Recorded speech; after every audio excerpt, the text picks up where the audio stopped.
for the motion. Stephen Fry, writer, actor, broadcaster, you name it, he's done it all, is going to be arguing for the motion.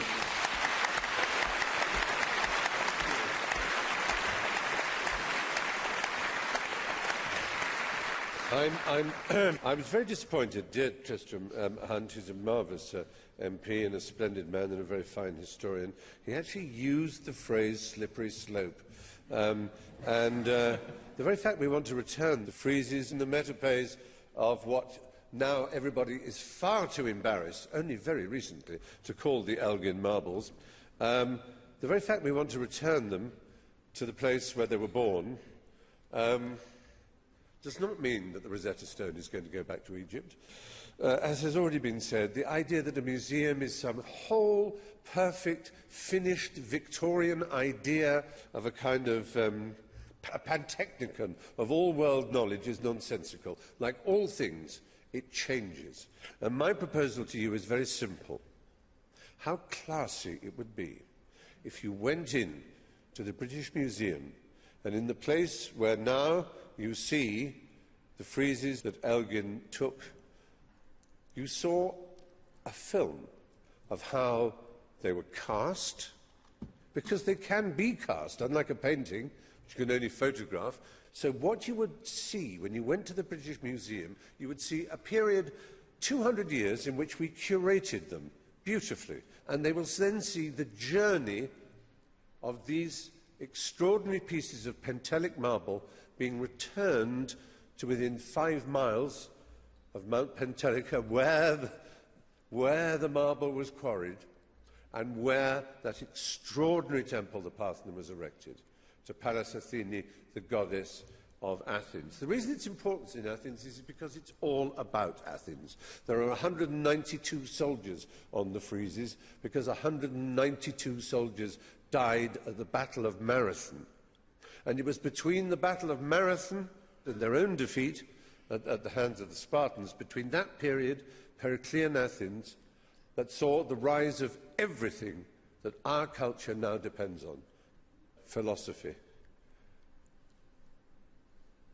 logic, Euclidean mathematics, empiricism, a refusal to take on trust anything that is told to you.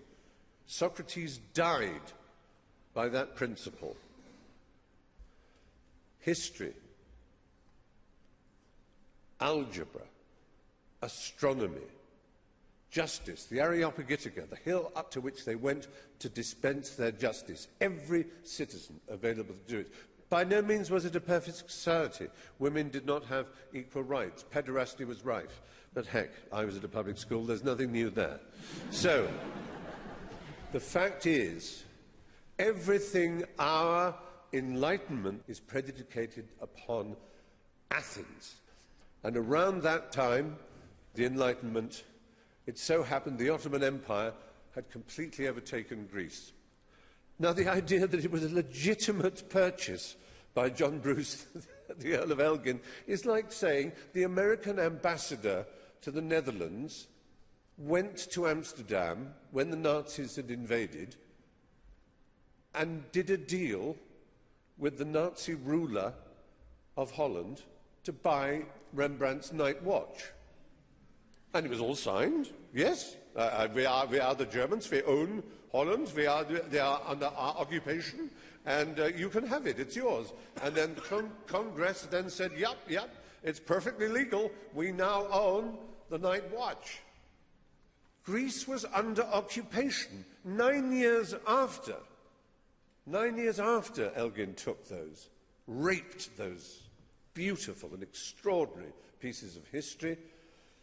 Byron died for that cause. There are more statues of Byron in Greece than there are in Britain. And the Greeks started their war of independence against the Ottoman Empire, which they eventually won in the 1830s, 1832, I think it was.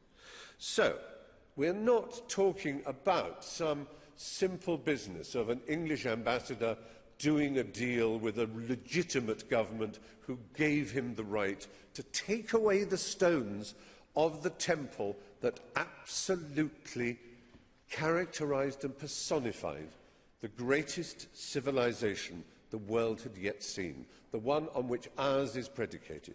And all I'm saying to you is, wouldn't it be classy if we as Britain said, yes, for 200 years, it's true, we've saved it.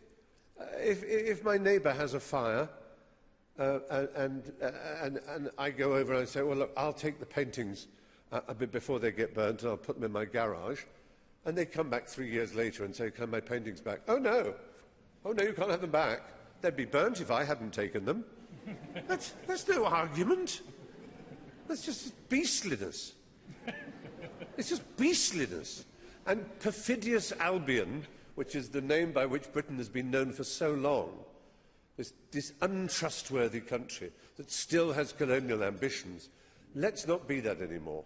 Let's be a classy country. Let's make an exhibition in the British Museum of which Britons could be fantastically proud, which shows our curation of these extraordinary marbles and also shows their transportation back to the magnificent new Acropolis Museum, where they can be reunited, not in the same temple, because that can never happen, but where within, through the glass, in the blue light of Greece, a country struggling desperately under debt, we can show them that no matter how much their sovereign debt crisis means they owe us, we will never, ever, ever be able to repay the debt that we owe Greece.